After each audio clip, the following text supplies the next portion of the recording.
एक गांव में एक बड़ा सा बरगद का पेड़ था। उस पेड़ पर एक चिड़िया ने अपना घर बनाया था। चिड़िया को खुशहाली की कमी महसूस होती थी क्योंकि वह अकेली थी।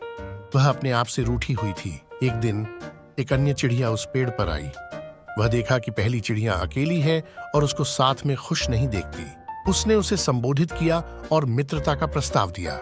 पहली चिड़िया ने शुरुआत में इनकार किया, लेकिन बाद में उसने स्वीकार कर लिया। दोनों चिड़ियों ने मिलकर अपने परिवार को समृद्धि में जीने के लिए मेहनत की और एक दूसरे के साथ साझा किया। इस कहानी से हमें यह सीखने को मिलता है कि अकेले हम कमजोर होते हैं, लेकिन साथ में हम अधिक शक्तिशाली होते हैं।